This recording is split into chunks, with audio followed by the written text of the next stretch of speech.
Guys, I want to teach you a technique that's going to position you to have a lot of success when you sit down with your prospects.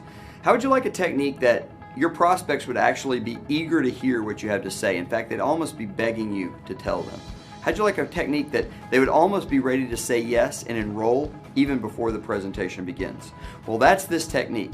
I created a technique called the 3-step setup, and those who are using it are seeing a dramatic difference in their business. I'm going to give you the 3 steps, and then I'm going to give you the verbiage for each of the 3 steps, and it'll set you up to begin to practice it. And I encourage you, use this technique every single time you show this idea to anyone. The 3 steps are: 1, why; number 2, big deal, all in; and number 3, don't care.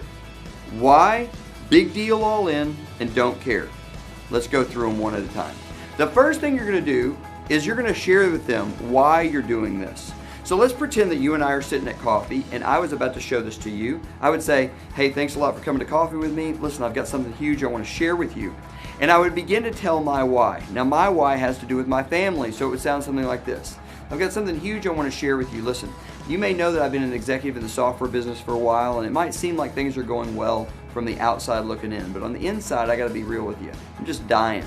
I'm traveling so much. I never see the kids. I never see my wife. I'm missing every one of the kids' events.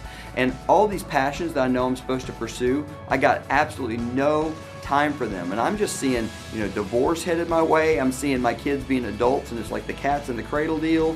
It's just not good. And I've just been praying for something, and I just found it.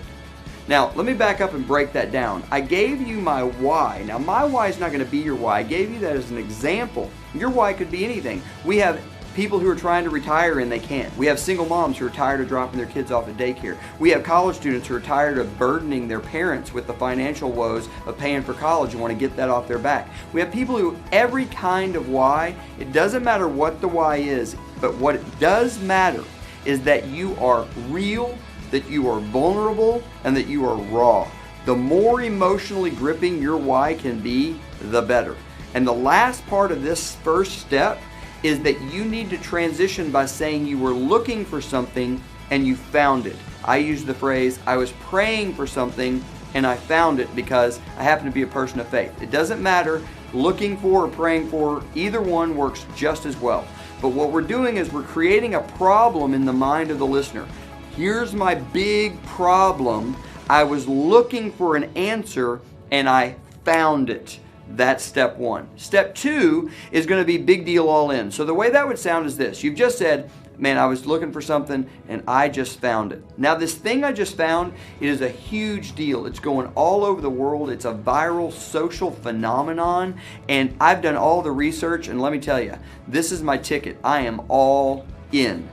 All we said there, guys, is that it's big. We gave them a little reference to how big it is. We want them to know that this is not some small-time thing. This is truly happening all over the globe. Hundreds of thousands of people are getting involved. Now, we're not saying all that. We're just inferring it by telling them how big it is. And we've told them we've done the research and decided to put our chips all the way in, using the poker metaphor. So we're going to say it's a big deal. We've done the research and we're all in. The last step is don't care. And here's how that would sound. You've just said, and listen, I've decided I'm putting my chips all in. I am all about it. Now, here's the thing. I'm not sure how you're going to, take this. I'm not sure how it's going to impact you. You may love it.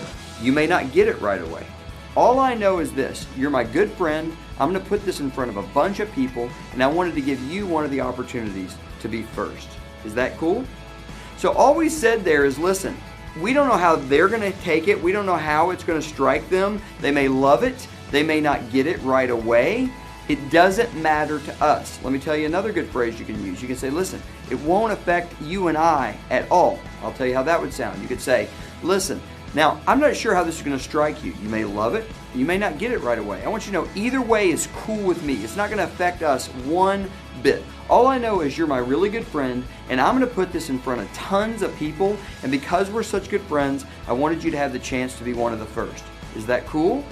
That's what the don't care step sounds like. We basically take it away from them. We tell them it's not going to affect us either way, and at the end we say to them, I just wanted you to have the chance to be one of the first. Is that cool? They always say yes.